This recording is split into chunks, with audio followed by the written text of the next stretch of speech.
함께 보실 하나님 말씀은 신약성경 데살로니가전서 2장 13절입니다.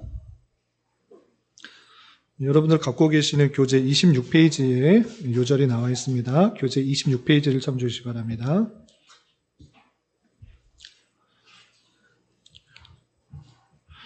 그리고 지난번 말씀드린 것처럼 이 교재의 성경 구절이 개역 한글 성경이어서 여러분들 갖고 계시는 그런 성경과 조금 번역상 약간의 차이가 있을 것입니다. 주 교재는, 주 텍스트는 개역 한글판, 여기 교재에 나와 있는 대로 할 거고요. 그래서 여러분 갖고 있는 성경을 비교하면서 살펴보시기 바랍니다. 26페이지 데살로니가전서 2장 13절 함께 봉독하겠습니다. 시작. 이러므로 우리가 하나님께 쉬지 않고 감사함은 너희가 우리에게 들은 바 하나님의 말씀을 받을 때 사람의 말로 아니하고 하나님의 말씀으로 받음이니 진실로 그러하다. 이 말씀이 또한 너희 믿는 자 속에 역사하느니라. 아멘. 오랜만에 이제 교리 공부 다시 시작했습니다. 제가 홈페이지에서 언제 하고 다시 하나 봤더니 12월 8일 날 했더라고요. 그래서 거의 2달 만에 교리 공부를 다시 한 겁니다. 그래서 다시 여기부터 오늘 배우는 그 어미부터 시작할까 하다가 2달 동안에 여러분들이 다 잊어버리셨을 것 같아서 복습을 하면서 가도록 하겠습니다. 처음부터 이제 하면 좋겠지만, 들어가면서 하면 또 좋겠지만, 거기서부터 하면 너무 길어질 것 같고, 1장, 벨직 고백서, 신앙 고백서 1장부터 복습하면서 넘어가도록 하겠습니다. 여러분 갖고 계시는 페이지는 14페이지입니다. 14페이지. 대부분의 그 교리, 신앙 고백서는 조직 신학의 분류에 따라서 서론, 신론, 그 다음에 기독론 이런 식으로 쭉 나가는데 벨직 신앙 고백서는 조금 특이하다고 그랬습니다. 어떤 것부터 나오나? 때 신론에 대해서 선언을 하고 그 다음에 다시 서론으로 넘어갑니다. 서론, 성경론으로 가는데 1장에서는 하나님에 대한 선언으로 시작하고 있습니다. 보시면 14페이지 1장 하나님은 한 분이시다. 하나님에 대해서 우리가 믿는 하나님에 대해서 이렇게 정의를 하고 시작합니다. 어떻게 시작하냐면 우리 모두는 우리가 하나님이라고 부르는 오직 한 분이신 영적인 존재가 계신다는 것을 믿으며 입으로 고백합니다. 라고 했습니다. 우리는 믿으며 고백합니다. 무엇을? 하나님을. 하나님의 존재에 대해서 선언하고 있는 것입니다. 하나님은 어떤 존재이신가? 한 분이신 영적 존재로서 벨직 신앙 고백서는 밝히고 있습니다. 그리고 나서 다음 내용들은 하나님의 속성에 대해서 말하는 것입니다. 어떤 속성이 있는가? 영원하시며 이해할 수 없으시며 볼 수 없으시며 변치 않으시며 끝이 없으시며 전능하시며 등등등등 하나님에서 속성에 대해서 말하고 있는 것입니다. 그래서 우리가 머릿속에 기록하실 때 벨직 신앙 고백서 1장은 신론, 우리가 믿는 하나님에 대해서 정의를 딱 하고 시작하는데 그것은 존재와 속성에 대해서 설명하고 있다. 이해되시죠? 존재는 어떤 것으로 설명하고 있느냐? 영적이고 하나님 한 분이시다. 두 가지로 설명하고 있습니다. 한 분이시며 영적인 존재다라고 설명하고 있는데 한 분이시라는 것은 이해가 됩니다. 이해가 되시죠? 두 분이 아니고 오직 유일하신 한 분이시다라고 하는데 영적인 부분에 대해서는 약간 이해가 안 될 수 있습니다. 영적이라는 게 과연 뭔가? 하나님은 영이시다. 영적이다. 영이신 분이시다. 무엇인가라고 할 때 정확하게는 알 수 없습니다. 그러나 성경에 있는 내용을 통해서 하나님이 영적이다라는 것의 의미를 알 수 있습니다. 그럼 무엇이냐? 첫 번째는 하나님은 보이지 않으시는 분이시란 뜻입니다. 보이지 않으신데 보이지 않으면 다 영적인 것이냐? 공기, 질소, 산소, 보이지 않는 것, 사랑, 마음 또 이런 보이지 않는 것 다 영적인 것인가? 그렇지 않고 성경을 보니까 영적이라고 말씀하시는 그분은 보이지 않으실 뿐만 아니라 인격적인 특성이 있다. 이렇게 우리가 깨닫게 되는 것입니다. 그래서 하나님은 영이시다라는 것은 보이시지 않으시며 인격을 갖고 있는 분이시다라고 생각할 수 있습니다. 그것을 다 포함할 수 있다. 이렇게 표현할 수는 없지만 그 속성을 다 담고 있는 밑에 있는 속성들을 다 포함하고 있는 것인데 이해하기 쉽게 두 가지로 정의하면 영적이다라는 것은 보이지 않으시는 분이시지만 인격적인 존재를 갖고 계시는 분이시고 한 분이시다라는 그 분을 우리가 믿는 것입니다. 그리고 그 분의 속성들은 이유로 다 표현할 수 없는 만큼 많이 있는데, 영원하시고 이해할 수 없으며 볼 수 없으며 변하지 않으시며 끝이 없으며 등등등 이런 속성들이 성경을 통해 드러나고 있다. 그런 분이 하나님이시다라고 하는 것입니다. 그래서 다시 한번 정리하겠습니다. 베일직스 신앙고백서 1장에서는 우리 믿는 하나님을 딱 정의하고 있는데, 존재와 속성에 대해서 선언하고 있다. 존재는 한 분이시며 영적이고, 그리고 속성은 사랑이 많으시고 진실하고 이해할 수 없고 영원하시고 등등등 이런 많은 것들이 있다. 이런 걸 다 외우시면 좋겠지만 외우시지 못하더라도 이런 무한하신 속성들이 있는데, 그럼 이 무한한 속성들을 어떻게 우리가 다 알 수 있습니까? 제가 이해를 돕기 위해서 또 표현하는 방법이 있습니다. 어떻게 했는가? 사람과 좀 비교할 수 있을 만한, 똑같지 않습니다. 똑같다고 말하지 않습니다. 사람하고 조금 비슷해 보이는 속성, 그것을 공유적 속성이다 말하고, 도저히 비교할 수 없는 것을 비공유적 속성이다. 이렇게 두 개로 분류해서 하나님의 속성에 대해서 어느 정도 우리가 이해할 수 있다라고 배웠습니다. 넘어가겠습니다. 이해되셨죠? 2장에서는 어떻게 나오느냐? 18페이지. 하나님에 대해서 우리가 믿는 바 하나님에 대해서 선언을 했습니다. 존재는 어떻고 속성은 이렇습니다. 라고 하는데, 어떻게 하는데, 너 어떻게 알았어? 이렇게 묻는 것입니다. 하나님이 영적이라는 것, 한 분이라는 것, 그리고 이런 진실하시고 사랑이 많으시고 영원하시고 끝이 없으시고 다 이해할 수 없고 등등등 속성이 이런 속성이라는 거 어떻게 알았어? 묻는 것입니다. 그것에 대해서 친절하게 2장에서 설명해 주는 것입니다. 어떻게 알아주는가? 두 가지 방법으로 알 수 있다. 하나님이 그런 분이시라는 것 두 가지로 방법으로 알 수 있는데, 첫 번째, 우주의 창조 그리고 보존, 통치에 의해서 압니다 라고 말합니다. 하나님께서 우주를 창조하셨을 뿐만 아니라 보존하시고 통치하는 그 섭리를 통해서 압니다 라고 말을 하고 있습니다. 쉽게 말해서 피조 세계를 통해서 알 수 있습니다. 우리가 눈에 보이는 다양한 것들, 우리가 민우가 언제 한번 저한테 그런 말을 했습니다. 하나님은 되게 공학적인가 창조가 많으신 것 같다. 공학적. 왜 이렇게 수많은 종류대로 이렇게 다 만드셨는가? 어떻게 이걸 만들 수 있느냐? 이렇게 말하는데, 그렇게 보이는 것이 정당한 반응인 것입니다. 어떻게 이거 사람 어떤 거, 식물 하나, 동물 하나, 아니 유기체 하나조차 만들기 힘든 그런 모습인데, 생명을 갖고 있는 만들 수가 없는데, 로봇 만든다고 거의 이렇게 삐걱삐걱 되는 그 로봇 하나 만든 것도 잘 만들었다고 이렇게 말하는데, 어떻게 하나님은 수많은 종류대로 이렇게 만들 수 있는가? 이것이 인간의 당연한 반응이라는 것입니다.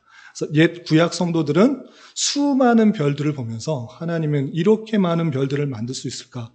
이렇게 하나님의 무한하심과 그 창조하심에 대해서 놀랄 뿐만 아니라, 신약의 성도들도 꽃이나 또 동물들이나 또 기상이 움직이는 것이나 이 모든 것들을 보면서 신에 대한 존재를 느꼈다라는 것입니다. 그래서 쉽게 말해서 피조 세계를 통해서 알 수 있다. 이것이 첫 번째 특징입니다. 그래서 이거를 좀 신학적으로 표현하면 일반 계시다라고 표현합니다. 일반적으로 드러난 계시를 통해서 우리는 알 수 있습니다 라고 말하는데, 중요한 것은 일반 계시를 통해서 하나님의 그 속성들을 딴딴히 알 수 있는가? 무한하시고 사랑이 많으시고 또 영적인 존재라는 것을 알 수 있는가? 무한한 존재, 능력이 많으신 존재라는 것은 알 수 있지만 정확하게는 알 수 없다는 것입니다. 그래서 두 번째가 중요한데, 두 번째는 하나님께서 그의 거룩하고 신성한 말씀을 통해서 우리에게 알려주신다라고 표현한 것입니다. 그래서 일반 계시 외에 특별한 계시를 통해서 하나님이 어떤 분이신지를 아는 것입니다. 그래서 하나님이 영적이고 한 분밖에 없다는 것을 어떻게 합니까? 피조 세계를 통해서 어느 정도는 알 수 있지만 정확하게 모르는데, 정확하게 알 수 있는 것은 그가 하신 말씀을 통해서 알 수 있습니다 라고 표현한 것입니다. 그래서 피조 세계를 일반 계시다라고 표현하고 성경 말씀을 특별 계시다 이렇게 표현해서 특별한 계시를 통해서 확실히 알려주는 그것을 통해서 우리는 알게 되는 것입니다 라고 할 수 있습니다. 그래서 2장에서는 무엇을 말하는가? 계시, 하나님께서 자신을 드러내시는 방편이 어떠한 것인가? 일반 계시와 특별 계시가 있다 라고 하는 것입니다. 구약시대에는 특별 계시가 다양한 방편으로 알려주셨는데, 기적이나 이적, 그리고 직접 말씀하시는 등 이런 방식으로 나타났지만, 오늘은 그것이 신약시대에는 기록된 말씀으로서 우리에게 전해지는 것입니다. 그것은 조금 이따 말하고, 일단 1장에서는 하나님에 대한 선언, 존재와 속성, 그리고 그것을 어떻게 알려주는지 2장에서 계시에 대해서 설명하고 있습니다. 이거 정리되셨죠? 3장입니다. 3장과 4장. 22페이지. 그러면 그 특별 계시, 하나님께서 말씀해 주셨는 것, 그게 어떤 방식으로 알려줬는데, 그 계시가 어떻게 주어졌길래, 특별한 하나님께서 말씀을 어떻게 해주셨길래 우리가 그것을 보고 또는 듣고 확인해서 알 수 있느냐. 그래서 하나님의 말씀이 어떻게 정해졌는지, 어떻게 기록되게 되었는지 잘 표현되고 있는 것입니다. 그래서 특별 계시가 어떤 식으로 전해지고 기록되었는지 내용 나온 것이 3장인 것입니다. 그래서 내용을 보시면 하나님의 말씀은 사람의 충동에 의한 것이 아니라 건너뛰어서 성령에 의하여 감동된 사람이 하나님께로부터 받아 말한 것이다 라고 표현하고 있습니다. 그래서 사람이 말한 것이 아니라 성령 하나님께서 그 사람을 감동시켜서 말했기 때문에 사람이 말한 것 같아 보이지만 하나님께서 그 사람을 통하여서 말씀하신 것이다. 그 사람을 통하여서 기록하게 하셨다. 이렇게 한 것입니다. 그래서 두 번째 보시면 우리와 우리 구원에 대한 그의 특별하신 보호 가운데 하나님께서는 선지자들과 사도들과 같은 그의 종들에게 그의 계시한 말씀들을 쓰도록 명령하셨으며 두 손가락으로 율법을 쓰시기도 하고 또 그것을 신성한 책으로 우리가 부릅니다. 그 글들을 우리가 신성한 책, 성경이라고 부릅니다. 라고 표현하고 있습니다. 그래서 특별 계시는 하나님께서 감동하신 그 사람을 통해서 전해지게 되었고 그 전해진 내용들이 기록되었을 뿐만 아니라 하나님께서 직접 기록하신 것도 있고 그 모든 하나님의 그 계시의 내용들이 정리된 것을 성경이라 한다라고 표현하고 있습니다. 그래서 일반 계시와 특별 계시, 그 특별 계시가 어떻게 쓰여지게 되었는지 그것을 무엇이라 불렀는지를 3장에서 표현하고 있는 것입니다. 여기까지 되셨죠? 4장은 무엇이냐? 기록된 건 뭔데? 뭘 보고 그렇게 하나님에 대해서 말하는 건데? 라고 할 때 우리가 기록된 하나님의 말씀, 특별한 그 거룩한 문서라고 부르는 것은 다음과 같다라고 말하면서 66권의 성경의 목록을 쭉 나열합니다.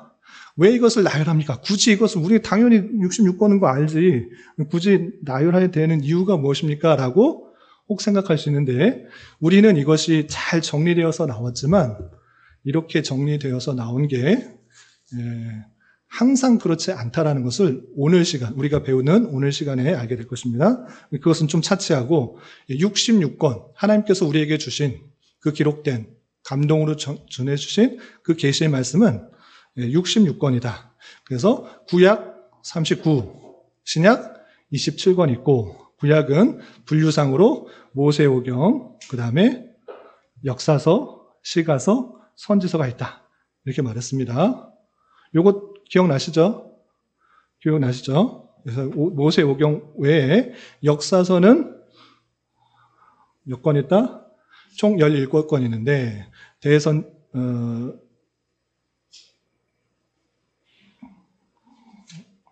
12권 갑자기 까먹었네요. 시가서 5권, 선지서 12권 이렇게 되어 있다.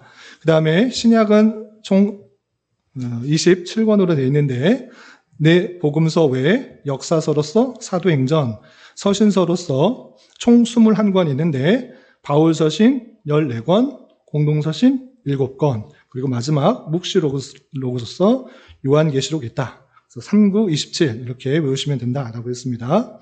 여기까지가 하나님께서 우리에게 알려주신 특별 계시로서 39권이 이러한 목록들로 있습니다라고 우리 12월 8일에 배웠던 것입니다. 이제 좀 정리가 되셨죠? 그런 이후에 이제 5장, 6장, 오늘 26페이지를 배울 것인데, 그럼 어떻게 26권만 배우냐? 왜, 26권, 총 66권으로만 인정됐습니까? 이것을 어떻게 그렇게 할 수 있습니까? 이것을 배우는 것입니다.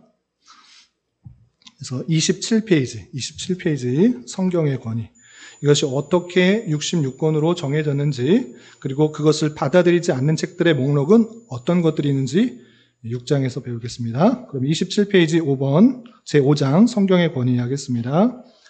네모칸에 있는 부분 찾으셨죠? 같이 한번 읽어보겠습니다. 시작.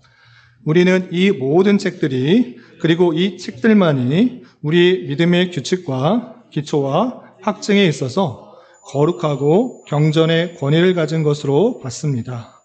우리는 그 안에 포함된 모든 것들에 아무런 의심 없이 믿는데 이는 교회가 그것을 그렇다고 증거하기 때문이 아니고 성령께서 특별히 우리 마음 안에서 그것들이 하나님께로부터 왔다고 증거하시기 때문이며 또한 그것들이 그 자체 안에서 그것들에 대한 증거를 포함하고 있기 때문입니다. 왜냐하면 시각장애인조차도 그 안에 예언된 것들이 성취되어 있다고 감취할 수 있기 때문입니다. 성경의 권위, 성경의 정경성을 묻는 것입니다. 왜 66권만 성경입니까? 정경입니까? 다른 것도 있을 수 있지 않습니까? 라고 묻을 수 있는 것입니다. 그것에 대한 답변을 잘 해야 됩니다. 다시 한번, 왜 66권만 성경으로 받아들입니까? 카톨릭은 다른 것도 받아들이는데 왜 66권만 받습니까? 라고 묻는 것입니다. 우리가 그것을 하나님의 경전, 정말 하나님께서 우리에게 말씀하시고자 하는 것들로 기록되었다는 것은 다음과 같은 사실로 결정할 수 있습니다. 라고 하는 것입니다. 그래서 이 66권을 정경으로 받는 기준을 말하는 것입니다. 이해되시죠? 66권을 어떻게 받아들였습니까? 물을 때 그냥 교회에서 정했어요. 교회 회의에서 정했어요. 이렇게 간단하게 말할 것이 아니라 이것에 근거하여서 우리가 66권을 받는 것입니다. 라고 말하는 것입니다. 어떤 것이냐? 두 가지 근거를 하고 한 가지 근거를 거절하고 있습니다. 한 가지 근거를 거절하는 것이 무엇이냐라고 할 때 두 번째 문장에서 교회가 그것을 받아들이고 그렇다고 증거하기 때문이 아니다 라고 말하고 있습니다. 다시 한번, 교회가 그것을 성경이라고 말했다. 그래서 우리가 이것을 하나님의 말씀이다 이렇게 받아들이지 않는다는 것입니다. 그러면 반대로 이렇게 말하는 사람들이 있다 없다? 있다. 그럼 교회에서 66권을 우리가 정경으로 받아들였기 때문에 성경이다라고 말하는 그런 부류가 있는 것입니다. 어느 부류가 그렇습니까? 로마 카톨릭에서 말하는 것입니다. 교회가 66권을 정한 것은 교회 회의에서 이것은 외경이야, 이것은 아니야, 이것은 맞아 이렇게 결정했기 때문에 교회의 권위에 따라서 정경으로 받아들여질 수가 있고 아닐 수 있다. 이렇게 판단하는 것은 로마 카톨릭의 입장인 것입니다. 그래서 로마 카톨릭은 성경의 권위와 교회의 권위를 쓸 때 어떤 게 더 높습니까? 교회의 권위가 더 높다라고 말합니다. 교회의 결정에 의해서 성경도 참이냐 진실이냐 이것을 결정할 수가 있다. 실제로 교회 회의에서 구약에서는 이걸로 결정하고 이것은 아니다라고 결정했기 때문에 봐라, 교회의 결정에서 이게 성경이 만들어졌으니까 교회의 결정에서 이것이 성경으로 완성됐다라고 말하는 경우가 있는데 그것을 우리가 받는다 안 받는다? 안 받는다. 중요합니다. 교회가 결정했기 때문에 받는 것 아닙니다. 그럼 무엇이냐? 다음 두 가지로 말하는 것입니다. 첫 번째, 성령께서 특별히 우리 마음 안에서 그것들이 하나님께로부터 왔다고 증거하시기 때문이다. 중요합니다. 성령께서 우리에게 이것이 하나님의 말씀이다라고 증거한다라는 것입니다. 교회가 그렇게 정한 것이 아니라 성령께서 우리가 그것이 진실이다, 하나님의 말씀이다라고 인정할 수밖에 없다 말하는 것입니다. 그래서 교회가 결정한 건 맞습니다. 그러나 교회가 결정했기 때문에 하나님의 말씀이 아니라 하나님의 말씀이기 때문에 성령께서 우리 모두를 하나님의 말씀으로 받아들이도록 결정했다. 이렇게 말하는 것입니다. 차이를 아시겠죠? 교회의 권위가 높은 것이 아니라, 교회 결정의 권위가 높은 것이 아니라 하나님의 말씀이 더 권위가 있고 그것을 읽을 때 이것은 정말 하나님의 말씀이다라고 성령께서 주장하셔서 그것을 믿을 수밖에 없게 한다. 이것이 중요한 것입니다. 그래서 성경의 권위, 말씀의 권위가 훨씬 더 높다라는 것입니다. 그거는 그냥 로마 카톨릭에서 말하는 거 반대로 말하는 건 아닙니까? 그런 게 어떻게 그런 근거를 될 수 있습니까? 라고 할 때 성경 말씀을 통해서 근거가 될 뿐만 아니라 그것이 우리가 정말로 하나님의 말씀에 반응하는 그런 모습인 것입니다. 예를 들어서 어떤 것들이 있는가? 데살로니가 2장 13절 말씀 있죠. 한 장 밑에, 한 밑에 관련 구절인데요. 한번 같이 읽어보겠습니다. 시작. 우리가 하나님께 쉬지 않고 감사함은 너희가 우리에게 들은 바 하나님의 말씀을 받을 때에 사람의 말로 아니하고 하나님의 말씀으로 받음이니 진실로 그러하다. 이 말씀이 또한 믿는 자 속에 역사하는, 사람의 말을 했는데 하나님의 말씀을 받는 경우가 있는 것입니다. 이것은 무엇이냐? 사람의 말로 전했음에도 불구하고 저것이 하나님께서 주신 말씀이구나 깨닫는 것은 너희 속에 역사하시는 성령께서 있기 때문이다라는 것입니다. 이것이 아주 중요합니다. 제가 아무리 많은 설교를 하고, 저보다 훨씬 더 많은 유명한 설교가 와도, 예수님께서 직접 오셔서 그냥 설교를 해도 그 말씀을 듣고 변화하는 것은 성령 하나님께서 주장하시는 역사인 것입니다. 그 성령 하나님의 그 반응에 따라서 그 말씀이 진짜이구나를 깨닫는 것, 진실이구나 깨닫는 것, 그것은 인간의 지혜, 인간의 노력, 인간의 깨달음이 아니라 성령 하나님께서 주장하시는 것이다 라고 선언하고 있는 것입니다. 한 간 건너뛰어서 고린도전서 12장 3절 말씀 찾으셨죠? 같이 한번 읽어보겠습니다. 시작. 그러므로 내가 너에게 알게 해노니 하나님의 영으로 말하는 자는 누구든지 예수를 저주할 자 않고 또 성령으로 아니하고는 누구든지 예수를 주시라 할 수 없는, 예수님을 저주할 자다, 예수님 우리의 구원주다, 그냥 말하는 것 같아 보이지만 성령님께서 그 마음을 주장하지 않으면 어떤 누구도 예수님이 우리의 구세주라고 말할 수 없다 선언하고 있는 것입니다. 성령 하나님께서 그것을 감동시켜서 깨닫게 하시는 것이다. 하나님의 말씀인지 아닌지 아무리 읽어도 이거 뭐 그냥 옛날 말이네, 얘 문서네 라고 생각하는 사람도 있지만 성령님께서 감동하실 때 그것이 모두에게 정말 하나님의 말씀이구나, 그것을 깨닫게 된다. 그래서 내적 증거로서 분명히 드러난다 라고 하는 것입니다. 우리 예배 드릴 때도 마찬가지입니다. 예배 드릴 때 우리가 다 이 자리에 나와서 하나님께 예배 드리지만, 우리 웨스트민스터 신앙고백 예배 모범에 적용할 때 우리 이승규 교수님한테 잘 전해 들었습니다. 우리가 이 자리에 나와서 예배 드리는 것, 우리의 힘과 능력으로 우리 열심히 할 수 있는가? 그렇지 않다. 절대 할 수 없다. 그리스도의 보혈로 우리의 죄를 덮으셔야 하고, 또한 성령께서 우리의 마음을 주장하셔서 그분께로 인도하셔야지만 예배가 되는 것이다. 아무리 내가 열심으로 자리에 앉아있고 뭘 해도 하나님께서 상달되는 것은 아니다. 하나님의 영이 우리를 주관하셔서 주께로 인도하시는 것, 그것이 예배다. 그것이 참으로 마음으로 또 몸으로 생각으로 완전히 꿇어 엎드려 경배하는 것이다. 내 힘으로 성령께서 하는 것이다 라고 표현하고 있는 것입니다. 그래서 예배 선언 때 우리가 하나님은 영이시니 예배하는 자가 영과 진리로 예배할지니라 라고 말하는 것은 영과 진리가 따로 있는 것이 아니라 성령이고 진리의 영이신 성령을 말하는 것입니다.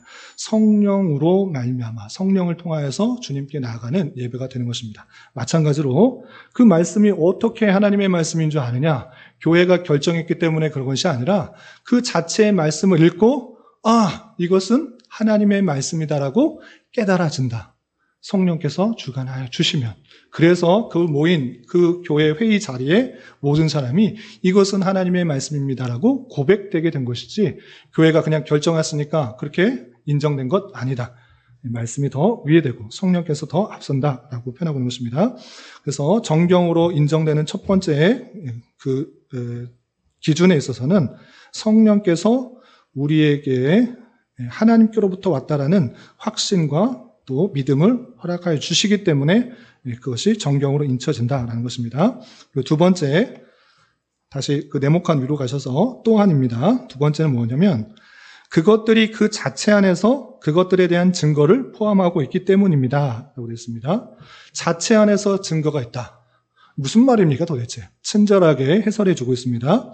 무슨 뜻이냐면 그 뒤에 보면 시각 장애인조차도 앞을 볼 수 없는 그런 사람들도 그 안에 예언된 것들이 성취되고 있다는 것을 감지할 수 있기 때문입니다. 이 뜻이에요.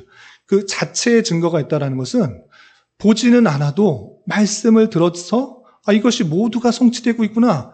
시각 장애인조차도 깨닫게 된다는 것입니다. 그래서 내적 증거에 의해서 그 본문 자체의 증거를 통해서 깨닫게 된다는 것입니다. 그래서 이 두 개의 근거를 통하여서 우리가 이 성경을 정경으로 그 66권을 받아들인다라고 하는 것입니다. 그러면 예를 들어서 그 자체 안에서 그것들의 예언들이 성취되었다고 증거된 게 어디 있습니까? 물을 수 있습니다. 그런데 성경을 잘 읽으신 분들은 아시겠지만 그 성경의 모든 예언들이 모두 다 성취되고 있는 것을 우리는 확인되는 것입니다. 아담에게 예언했던 것, 그리고 아브라함에게 예언했던 것, 그리고 모세에게 예언했던 것, 또 다윗에게 예언했던 것, 수많은 선지자들 통해서 예언했던 그 말씀들이 가만히 다 읽어보면 정말 성취가 되고 있구나. 정말 하나도 빼지지 않고 그 모든 것들이 수천 년이 지나고 있으면서도 신실하게 그 말씀들이 땅에 떨어지지 않고 이루어지고 있구나를 우리는 보게 되는 것입니다. 말씀을 잘 읽으면 그 모든 예언들이 하나도 빠지지 않고 성취되고 있고 그 약속에 따라 정말 예수 그리스도께서 오셨을 뿐만 아니라 앞으로 오시겠구나를 믿어지게 되는 것입니다. 성령께서 믿게 하신 것입니다. 그래서 시각 장애인조차도 하나님의 말씀을 제대로만 보고 살핀다고 하면 그 말씀이 하나도 땅에 떨어지지 않고 온전히 이루어지는 것을 보고 어떻게 이렇게 수천 년이 지난 그 일에도 모두가 다 하나도 빠짐없이 어디서 태어나고 또 무슨 일을 할 것이며 어떤 역사를 이룰 것인지 하나도 빠지지 않고 이렇게 다 맞출 수가 있는가? 정말 하나님의 놀라운 말씀이다 라고 깨닫게 되는 것입니다. 제가 수요일마다 이제 성경 개관을 하는데 성경 개관할 때 누가 기록하고 누가 뭘 했고 뭐 주제가 무엇이고 이러고 하는 가운데 좀 독특하게 표현하는 것이 있습니다. 성경의 저자, 이것의 저자, 사무엘하의 저자, 또 뭐 누구의 저자 이렇게 표현하지 않고 좀 잘리 기록자로 이렇게 표현을 하고 있습니다. 왜 그런가? 성경의 저자하면 물론 다 대부분 그렇게 씁니다. 그 사람이 생각하여서 기록한 것처럼 보입니다. 그러나 성경을 다 읽어보면 하나님께서 그 사람을 통하여서 기록하게 하셨구나를 깨닫는 것입니다. 어떻게 수천 년의 뒤에 있을 그 모든 일들을 하나도 빠지지 않고 다 이루어지게 할 수 있는가? 다윗에게 하셨던 그 놀라운 언약의 말씀이 하나도 빠지지 않고 다 이루어지게 하실 수 있는가? 그것은 참으로 하나님께서 그 마음을 주관하여 주시고 기록하게 하지 않으셨다면 정말 일어날 수 있는 일이 아니다. 이것을 깨닫게 되는 것입니다. 쉬운 예로 여러분들 우리나라의 가장 고대 문서가 뭡니까? 고조선의 역사가 기록된 책이 삼국유사입니까? 하여튼 잘 모르고 제가 역사를 좀 약해서 어쨌든 그런 내용들이 쓰여져 있는 그 기록이 있다고 할지라도 그 내용이 오늘날까지 제대로 전해지지도 않고 그 내용이 이루어지거나 하는 내용이 아니라 그때 당시에 신화나 설화나 있었던 그 파편적인 역사들만 있는 것입니다. 그러나 성경은 어떻습니까? 인류의 귀원부터 그 내용들이 어떻게 전해지는지 하나도 빠지지 않고 지금으로부터 약 3,500년? 아니 4,000년? 6,000년 전에 그 모든 일들이 하나도 빠짐없이 다 기록되어서 전 세계 모든 민족이 자기네 언어로 볼 수 있을 정도로 퍼져나가 있는 것입니다. 어떻게 어떤 기록들이 그렇게 퍼져나가고 있습니까? 그 자체에 놀라운 신성이 있고 그 말씀에 놀라운 능력들이 나타나기 때문에 그렇게 전해지고 있는 것입니다. 이렇게 하나님께서는 그 계시를 택하신 백성들을 구원하시고 또 어떤 삶을 살아가길 원하시는지 그 모든 그 계시들, 알아야 될 그 모든 내용들을 기록을 통해서 우리에게 전해주셨고 우리에게 전하게 준 것이다. 그 내용들의 자체적으로 모든 것을 이루어지는 것을 보면서 이것은 정말 하나님의 말씀이다. 또 마음에 깨닫게 되시는 성령님께서 알게 하시는 그 두 가지 기준을 통하여서 우리에게 받아들일 수 있다. 이렇게 하는 것입니다. 그리고 아까 잠깐 말씀드렸는데 당연히 그럼 그 성령님께서 또 말씀해 주시고 또 내 자체적으로 응답되는 모든 예언들이 응답되는 그 모습을 통해서 66권 당연히 내려온 것 아닙니까? 이 정도로 생각할 수 있는데 성경의 역사, 정경화의 역사를 잠깐 소개해 드리겠습니다. 원래 구약은 히브리 사람들의 그 내용들이기 때문에 히브리어로 전해지게 되었습니다. 그래서 히브리어도 고대 히브리어에는 모음이 없어요. 자음만으로 기록된 성경이 내려오다가 또 중간기 시대 되면서 이 발음을 못하는, 후대에 발음을 못하는 사람들이 많이 생겨서 이제 모음을 붙여서 그것을 읽기 시작했어요. 그 이전 사람들은 자음만을 보고도 성경을 쭉 읽고 해석할 수가 있었어요. 얼마나 외우도록, 암기하도록 하면서까지 성경을 공부했기 때문에, 특별히 모세오경 같은 경우에는. 그런데 점점 후대로 가면서 또 양이 많아지면서 그 성경의 내용들이 잘 전해지지 않았던 것입니다. 그래서 모음을 붙이기 시작했던 그런 기록이 있습니다. 그래서 성경의 사본을 보면 모음이 있는 것과 없는 것이 있는데, 모음이 있는 것은 좀 후대에 나왔던 그런 사본들에서 발견됩니다. 어쨌든 그렇게 성경이 전해 내려오다가 중간기 시대가 있습니다. 중간기 시대, 말라기 이후에 계시가 끊겨진 그런 시대가 있는데, 그때 어떤 일이 일어났는가?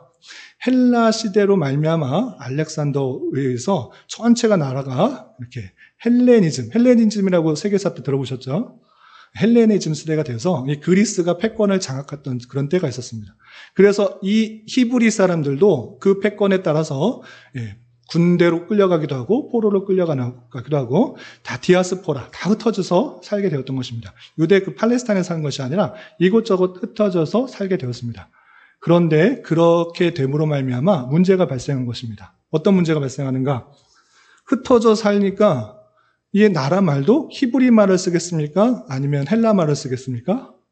당연히 헬라 말을 써야 되는 것입니다. 헬라 말을 자연적으로 쓰다 보니까 이 히브리 성경을 읽지를 못하는 것입니다. 유대인들이. 그래서 나온 성경이 70인경입니다. 그 왕에 의해서 알렉산더의 헬레니즘을 다스리는 왕 중에서 이거 안 되겠다. 너희들 믿는 신앙들을 제대로 하기 위해서 각 지파, 12지파에 6명씩을 불러서 총 12지파니까 총 72명을 부른 것입니다. 그래서 이 히브리 성경을, 히브리 말로 되어 있는 성경을 헬라어로 번역해서 너희들이 믿는 신앙들, 그 성경들을 제대로 기록하라. 이렇게 말한 것입니다. 그래서 나온 성경이 70인 성경입니다. 72명 중에 70명은 번역하는 데 쓰였고 2명은 전체를 통솔하고 관리하는 일을 감당하였다라고 전해지는데 확신하지는 않습니다. 어쨌든 그 70여 명의 사람들이 성경을 히브리어에서 무슨 어로 바꿨다? 헬라어로. 왜? 다 헬라말 쓰니까. 그래서 나온 것이 70인경인 것입니다. 그런데 여기서 문제가 발생합니다. 구약 성경에 나와 있던 그 모든 것들을 번역하는 데서 그치지 않고 여기서 그들 중에 기록됐던 그런 문서들까지 포함되는 것입니다. 그래서 70인경에 보면 구약 성경 외에 20권의 다른 문서들이 들어가게 됩니다. 이해되시죠? 거기 당연하게 70인경에 우리가 갖고 있는 구약 성경 39권이 있는 것이 아니라 뒤에도 나오겠지만 총 20권의 외경, 그 구약 우리가 갖고 있는 이 내용들이 덧붙여서 한 권의 척으로 나오게 된 것입니다. 이해되셨죠? 그래서 70인경에는 헬라어로 된 39권 플러스 20권, 총 59권의 그런 성경이 되어 있는 것입니다. 그런데 이제 초대교회로 넘어온 것입니다. 이제 예수 그리스도에 대한 은혜들을 받고 또 예수 그리스도에 대한 그 모든 예언들이 실천되어서 정말 이제 구약 성경들을 정말 어떤 것이 하나님의 말씀인가 이것을 고민하기 시작했던 것입니다. 그래서 이 70여경의 성경 중에 참된 하나님의 말씀과 아니고 그냥 그 당시의 풍습이나 내용들이 덧붙여진 것을 구별하기 시작했던 것입니다. 그래서 AD 100년경, 정확하게는 모르겠는데 90년에서 100년 사이에 얌리아 회의라는 회의가 열리는데 그 전에 이미 교부들, 유명한 교부들에 의해서 이것들은 아니다라고 말은 했지만 그것은 그 교부들의 입장이었지 전체 교회가 승인하는 것은 아닙니다. 이해가 되시죠? 그래서 얌리아회 때 교회에서 좀 통일을 해 주십시오. 구약 성경 어떤 것을 받아들여야 됩니까? 어떤 것이 하나님의 말씀입니까? 구분해야 되지 않습니까? 라고 해서 얌리아 회의 때 39권 이것이 하나님의 말씀으로 받아들여야 됩니다라고 결정을 한 것입니다. 그런데 이 결정이 아까도 말씀드렸처럼 로마 교회에서는 교회가 결정했으니까 구약 39권 되지 않았느냐 이렇게 말하는데 우리는 그렇게 말하지 않고 그조차 회의도 이런 근거들에 의해서 하나님의 말씀이 성령께서 우리를 하나님의 말씀이라고 받아들이게 하고 그 자체의 증거를 통해서 받아들인다, 이런 입장인 것입니다. 더 구체적으로 얌야회의 때 크게 여러 가지 기준이 있는데 두 가지 기준을 말씀드리겠습니다. 어떻게 39건을 정경으로 받아들였는가? 첫 번째는 히브리어 사본이 있어야 된다라고 하고 있습니다. 첫 번째, 구약 성경들 당연히 히브리 사람들이 그 하나님의 말씀을 받아서 적었기 때문에 히브리어로 적어졌는데 그것을 번역한 것만이 정경으로 들어와야 된다. 이것이 1차 기준입니다. 그래서 성경의 서기관들에 의해서 사본들이 계속적으로 내려왔는데 이 특별히 72경으로 변할 때 히브리어를 가지고 헬라어로 바꿨기 때문에 히브리어 자체, 원본 그 자체가 있어야지만 우리가 받을 수 있다. 이것이 첫 번째 기준이었습니다. 그것이 없다, 히브리어 사본이 없다, 그러면 중간에 헬라 문화, 헬라의 영향을 받은 그런 사람들의 글, 사람들의 문화와 글들이 들어갔다 생각해서 히브리어 사본이 없는 것은 결정하지 않은 것입니다. 두 번째, 그 내용을 쭉 봤을 때 헬레니즘의 영향을 받은 것들이 되게 많이 있었던 것입니다. 그래서 그 헬레니즘의 영향을 받은 그런 글들은 다 제거했습니다. 몇 가지 더 기준이 있는데 이렇게 히브리어 사본이 있고 또 하나님의 말씀에 근거해서 응답되는 그런 내용들이 아니라 헬레니즘적, 그리스적 사고, 또 그 당시의 문화들이 들어가는 것들을 다 제거한 것입니다. 그래서 39건을 구약의 정경으로 받아들였다. 이렇게 이해하시면 되겠습니다.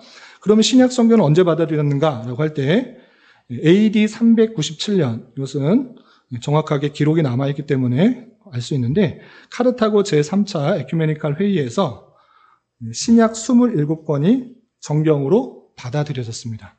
그래서 구약은 얌야회의 AD 100년경, 그리고 신약은 AD 397년경 카르타고 3차 회의에서 27권이 정경을 받아들였는데 이때도 마찬가지로 원칙이 여러 가지 있는데 세 가지를 들면 이렇습니다. 첫 번째는 이것입니다. 신약 성경들은 사도들과 밀접한 관계를 가진 사람에 의해서 기록됐다. 그래서 사도들, 또 사도들의 밀접한 사람이 있는 기록들, 그렇지 않은 사람들의 글은 다 빼는 것입니다.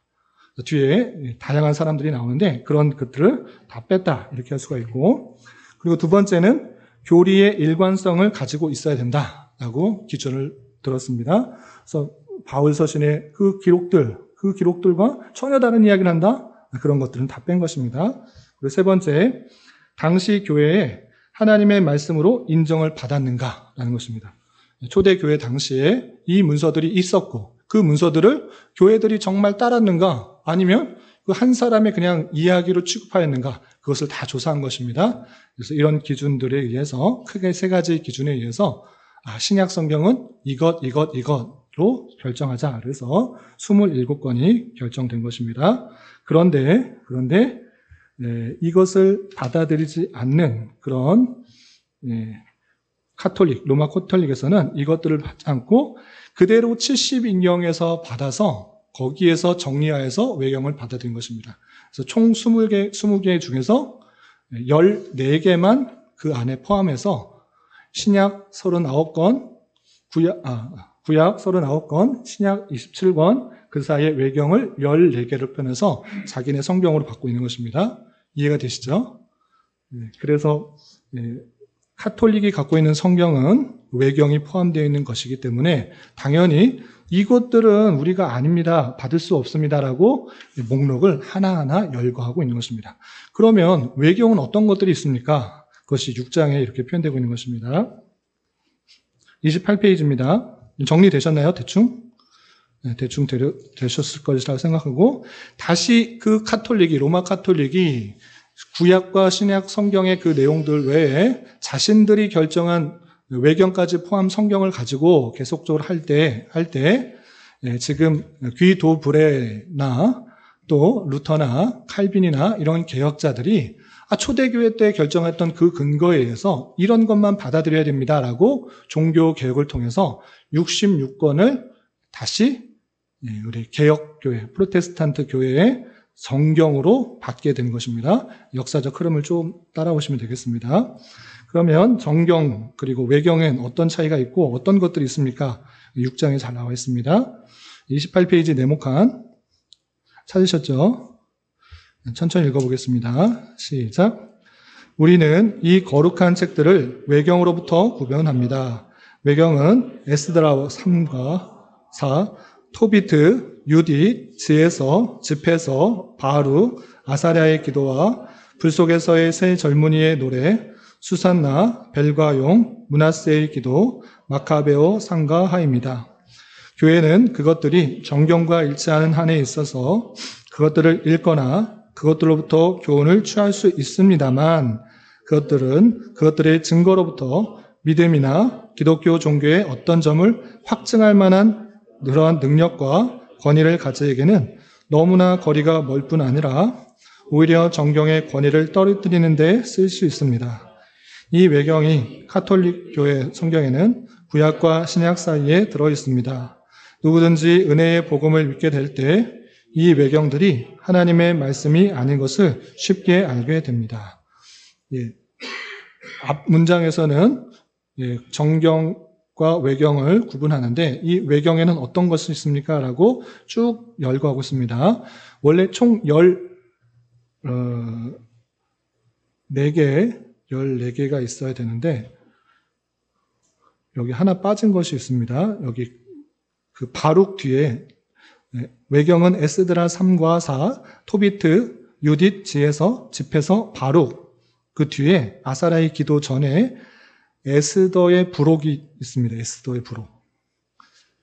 에스더의 부록이 있는데 이거는 번역상, 편집상에 빠진 것으로 생각됩니다.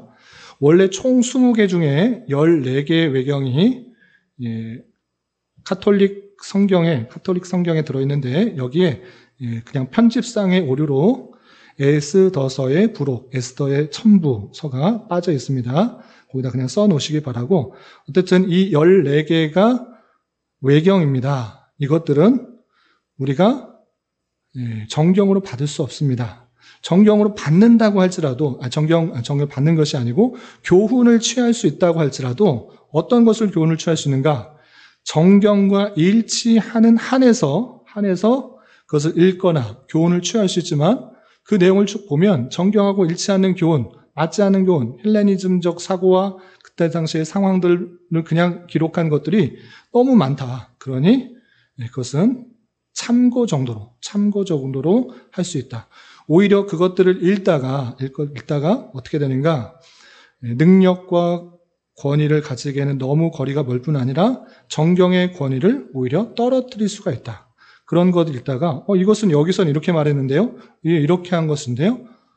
도마복음은 이렇게 말하고 있는데요. 도마는 이렇게 말하는데요. 하면서 안 맞는 것들, 성경의 불일치를 더욱더 강조하게 되어서 정경의 권위를 떨어뜨릴 수 있기 때문에 그런 거 오히려 읽지 마라. 그렇게 생각하지 마라.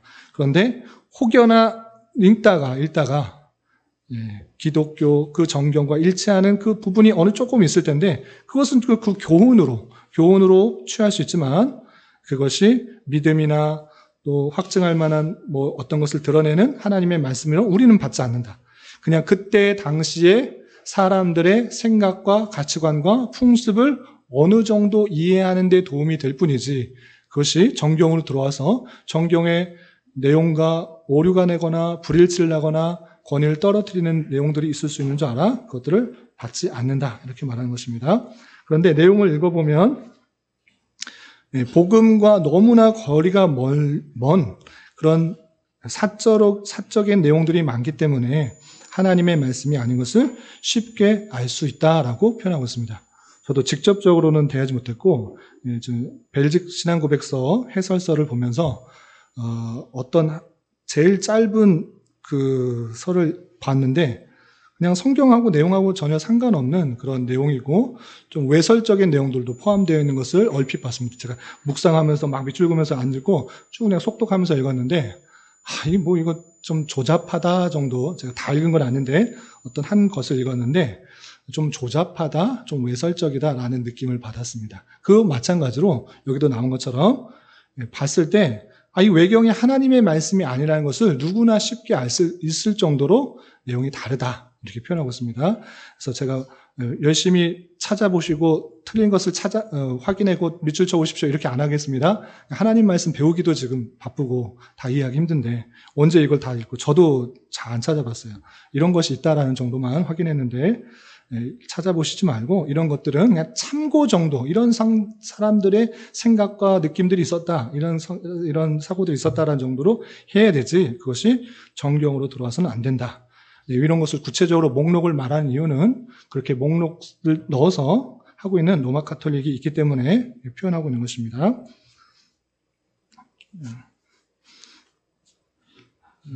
그래서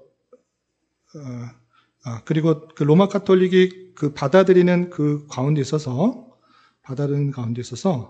그 초대교회 내용들 가운데 있어서 초대 그런 문서들을 받아들이는 데 있어서 라틴어로 번역되는 제롬역, 불가타역이라고 하는데 그 불가타역으로 바뀔 때, 라틴어로 성경을 바꿀 때 다시 외경을 포함하고 있다는 것입니다. 지금 목록에 나와 있는 이 성경들을 다시 포함시킨 것입니다. 그래서 제1, 제2 에스드라, 토비트, 유딧, 에스더, 지에서, 집에서, 바룩, 예레미야 편지 등등등 이런 것들이 더 포함되어서 불가타역을 받아들이는 그런 로마 카톨릭은 성경을 번역하지 않습니다. 그냥 불가타역의 성경을 말하는 그런 집회 예식을 행하는 것을 통해서 내가 죄를 씻음받을 수 있다. 이렇게 말했기 때문에 그 제롬력을 가지고 계속 썼던 것입니다. 그 제롬력에 다음과 같은 여기 목록이 쭉 써 있는 그 책들이 포함되어 있고 그것을 계속해서 오늘날 번역 성경도 받아들이고 있다는 것입니다. 그리고 제롬역에는 이런 것들이 포함되어 있는데 아까 제가 70인역에는 20가지가 있었다라고 말씀드렸습니다. 외경이. 그래서 어떤 차이가 있는지 제가 좀 그냥 말씀만 드리면 시편 151편도 있어요. 시편 151편도 있었고 또 마카베오 3서도 있습니다. 아까 상하 이렇게 있었는데 그 외에 또 한 가지가 더 있었다라고 할 수 있고 또 에녹서 1, 2, 3서가 됐습니다. 그래서 에녹, 우리가 신기하게만 생각하는 그런 승천의 사람으로 생각하는데 에녹 1, 2, 3서가 있다. 이렇게 해서 전해져 오고는 있지만 그 자체가 하나님께서 주신 말씀인가? 그거는 알 수가 없다. 히브리서 4번도 확신하지 않고 그때 당시 헬레니즘 사상을 물든 사람들이 상상으로 썼을 수도 있다. 그래서 이것을 하나님의 말씀으로 받지 않는다. 이렇게 생각하시면 되겠습니다. 그래서 70인역에 20개, 그리고 다시 불가타역에 아까 제가 14개라고 했나요? 세보면 15개인가 본데요. 15개의 성경이 들어왔다. 이렇게 생각하시면 되겠습니다. 그리고 다음 내용들은 그냥 참고로 보시면 됩니다. 참고로 보시면 되는데 28페이지 네모칸 밑에 있는 내용 참고적으로 보겠습니다. 외경이 있는데 또 위경도 있습니다. 외경은 정경 밖에 있지만 정경 그 책 속 안에 있는 것을 외경이라고 하는데 아주 거짓된 가르침의 경도 있는 것입니다. 그래서 위경이라고 표현하면서 외경과 위경을 정경에서 구별해낸 것은 종교개혁자들이다라고 했고 마틴 루터는 신앙의 표준적인 성경과 같이 볼 수는 없지만 읽어서 쓸모있고 좋은 책들을 외경이라고 했고 위경은 외경보다 더 가치가 떨어져서 그저 참고할 만한 글이다라고 해서 위경을 또 그 안에서 좀 구분을 했다라는 것입니다. 그래서 구약에 속하는 외경은 제1, 제2 에스드라, 토비트, 유딧, 에스더, 첨부, 지에서, 집에서, 바룩, 예레미야 편지, 아사랴 등등등등 이렇게 되고 또 외경도 또 문학에 따라서 장르에 따라서 분류를 하면 역사에 관련된 것은 제1 에스드라, 마카베오 상하, 허구인 것은 토비트, 유딧, 수산나, 벨과용, 지혜는 지에서, 집에서, 또 문하세의 기도, 또 묵시문학, 제2 에스드라. 위경은 좀 더 이거는 성경의 가치도 아니고 좀 해롭다라고 생각하는 것들을 또 거기서 또 구분을 한 것입니다. 종교개혁자들은 더 엄밀하게 좀 구분을 한 것입니다. 에녹서, 솔로몬 시편, 아담과 이브 책들, 이사야 순교, 또 12족장의 언약 등등등 이런 글들이, 문헌들이 내려오고 있다는 것입니다.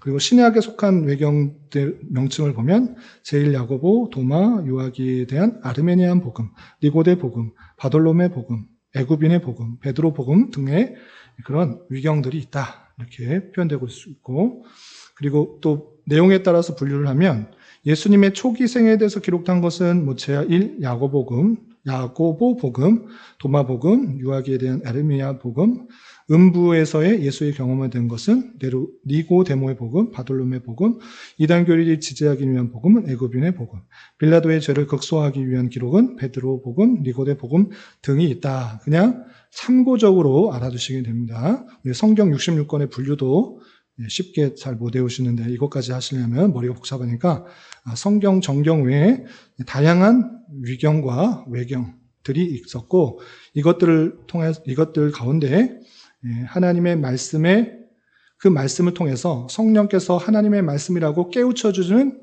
그런 모습과 성경의 말씀이 그대로 응답되고 있는 그 역사적 증거에 의해서 정경으로 인정된 66권에 근거하여서 우리가 하나님의 말씀, 하나님의 계시로 받는다.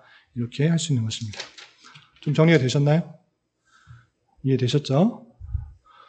혹시 질문 있으시면 질문하시고 없으시면 마치겠습니다.